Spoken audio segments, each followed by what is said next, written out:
What's up, Brew Crew? Welcome back to Beer City Board Games. In this week's edition of the Sixer, I'm going to finally tell you about my favorite games from 2022. Now, we don't have access to all the games that were released in 2022, which is why I was hesitant to do this list in the first place. And while we have played a fair number of them, there are still a lot of big titles that were released last year that I have yet to play.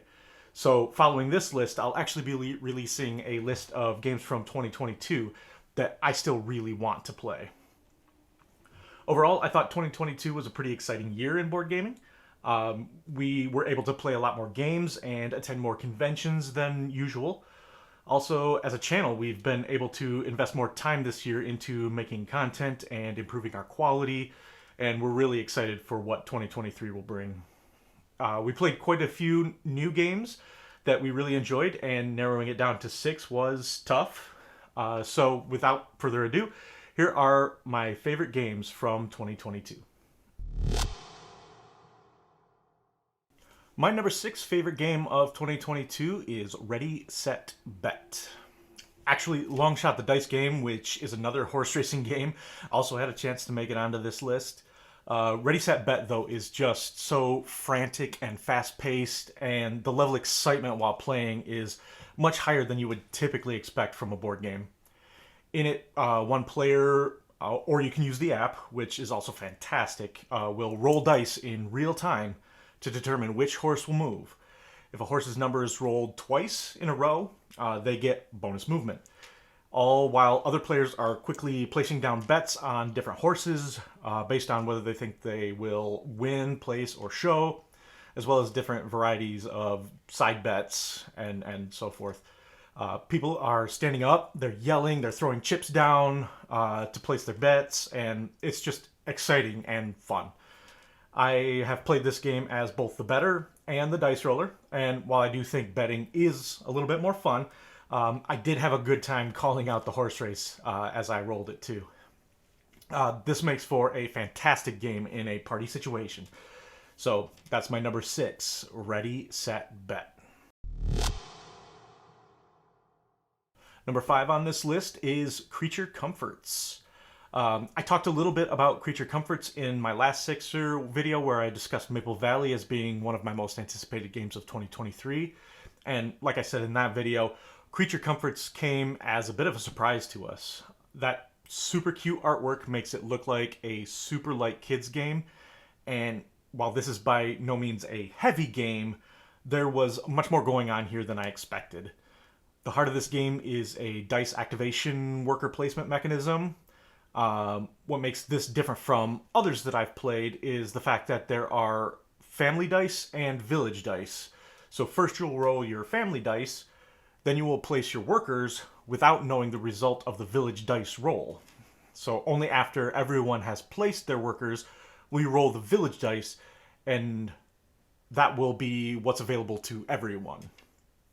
This means that you'll have some information before committing workers to different actions, but not all of the information.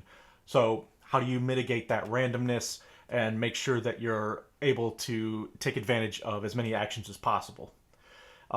It's a cute theme with cute art and just enough tension to keep things interesting. So that's my number 5, Creature Comforts. My number 4 game of 2022 is Mosaic, a story of civilization. I tend to love the idea of civilization games more than I usually end up actually liking civilization games. I love the idea of building up my specific culture over the centuries. I just have not yet discovered a civ game that I really enjoy. Yes, I have played through the ages and thought it was fine. I know I'm in the minority there. I'll leave it up to the board game scholars to debate whether Mosaic is a civilization game or a civilization-themed game, but either way, this was definitely one of the few that I've really enjoyed. In Mosaic, you'll be drafting cards from the main board to take actions. You might be generating resources or population, or building cities or ports, or moving troops around the map.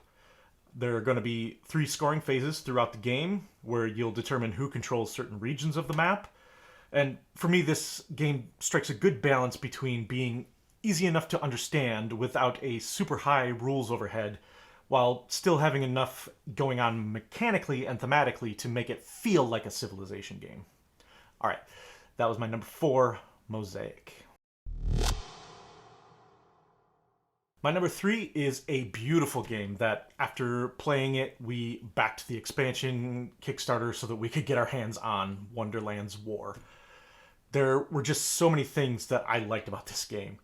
That box cover has got to be one of my favorite box covers of all time. I legit would love to have that hanging up in my game room. But not only is the game stunning with great artwork and pieces, it has multiple mechanisms that I really love also.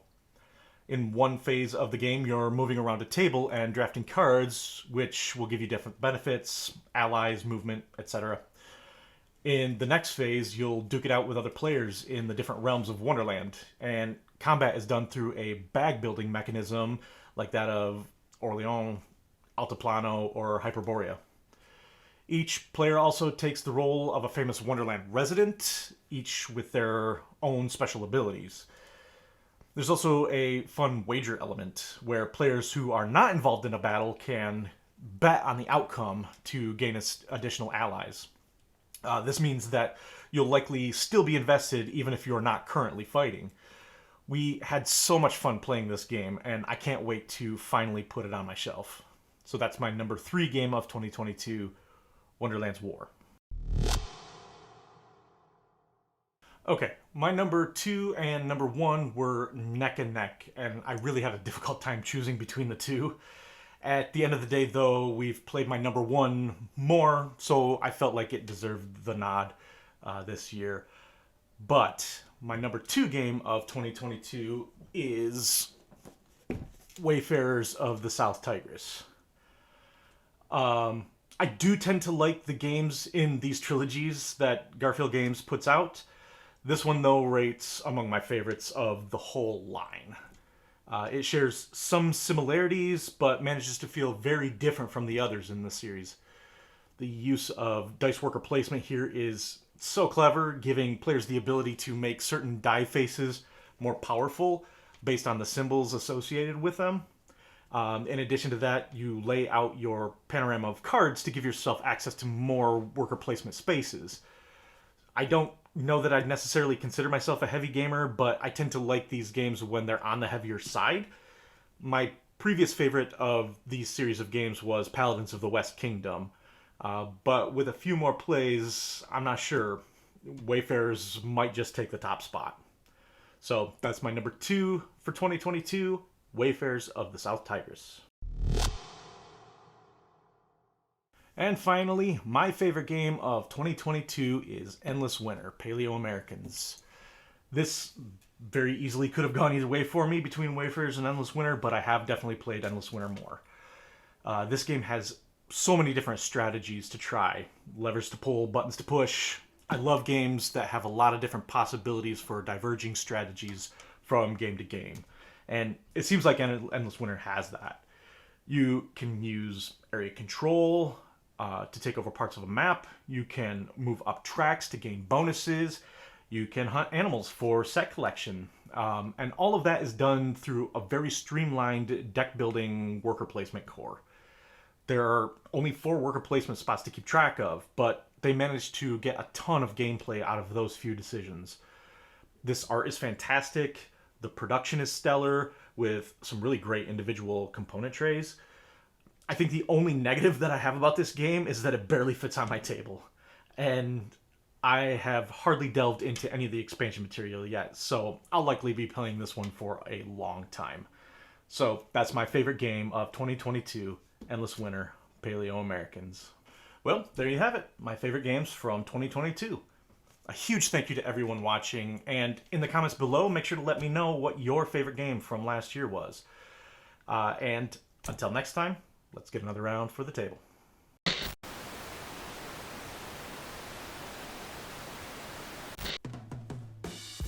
Hey everybody, don't forget to like and comment on this video. If you found value in this video at all, it would mean a lot to us if you consider subscribing to the channel as well. Don't forget to click the notification button so you'll know when we put out a new video. Cheers!